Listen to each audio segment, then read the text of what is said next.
गृह मंत्री अमित शाह का बिहार दौरा है। आपको बता दें कि शाम को पटना पहुंचेंगे केंद्रीय गृह मंत्री अमित शाह।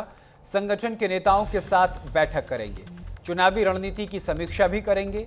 बेगूसराय और डेहरी में क्षेत्रीय परिषद की बैठक होगी और इस बैठक में कई मुद्दों पर चर्चा करेंगे।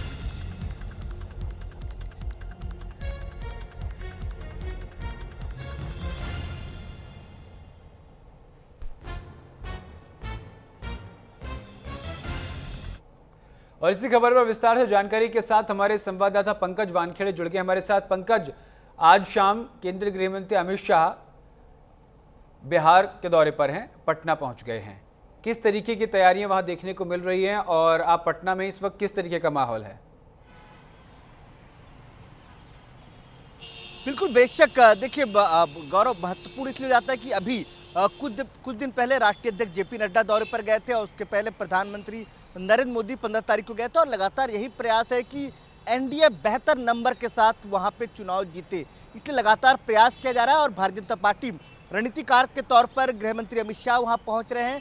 देर शाम 8 बजे पटना पहुंचेंगे। उसके बाद कल डेहरी में 10 बजे के आसपास करीबन 10 जिलों के तमाम जो जिला अध्यक्ष होंगे, वहाँ के विधायक, पूर्व विधायक और इसके अलावा जो जिला मंत्री होंगे, तमाम लोगों के साथ बैठक करेंगे और रणनीति तय की जाएगी। उसके अलावा बताया जा रहा है दोपहर 2 बजे बेगूसराय जाएंगे और बेगूसराय में भी इसी तरह तमाम लोगों से, तमाम कार्यकर्ताओं से, तमाम संगठन के वरिष्ठ नेताओं के साथ बैठक करेंगे और ये तय करेंगे, क्योंकि बीजेपी, अगर आप 2020 के चुनाव को देखेंगे गौरव, तो 2020 के चुनाव में इन 20 जिलों में से सिर्फ 2 जिलों यानी 2 विधानसभा में ही भारतीय जनता पार्टी को या एनडीए को जीत मिल पाई थी। इसीलिए लगातार प्रयास ये किया जा रहा है, जो मगध का क्षेत्र है, अवध का क्षेत्र है, उसको टारगेट किया जाए और वहाँ पे बेहतर नतीजों में तब्दील किया जाए। इसलिए लगातार प्रयास किया जा रहा है कि इन तमाम क्षेत्रों पे दौरा किया जाए और वहाँ पे जो संगठन में जो चूक है या जो नाराजगी है उसको दूर किया जाए और सीट शेयरिंग को लेकर जो फॉर्मूला है वो तय किया जाए।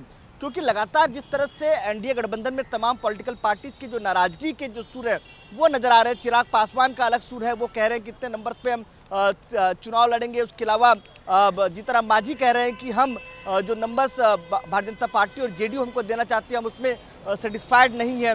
कुशवाहा का अलग बोल है। तो ऐसे में अब अमित शाह जब मैदान पर उतरेंगे तो वो रणनीति क्या तय करेंगे और किस तरह से तमाम जो घटक दल की पॉलिटिकल पार्टीज है उनको किस तरह से कन्विंस करते हैं कि इस नंबर पे वो तय करें। और उसके बाद ये भी माना जा रहा है कि दूसरा जब दौरा होगा गृह मंत्री अमित शाह का, तब तक जो है सीटें फाइनल कर ली जाएंगी, किसको कितनी सीटों पे चुनाव लड़ना है और उसका फिर ऑफिशियल जो अनाउंसमेंट है वो जो है कर दिया जाएगा। ठीक है, बहुत बहुत शुक्रिया तमाम जानकारी के लिए।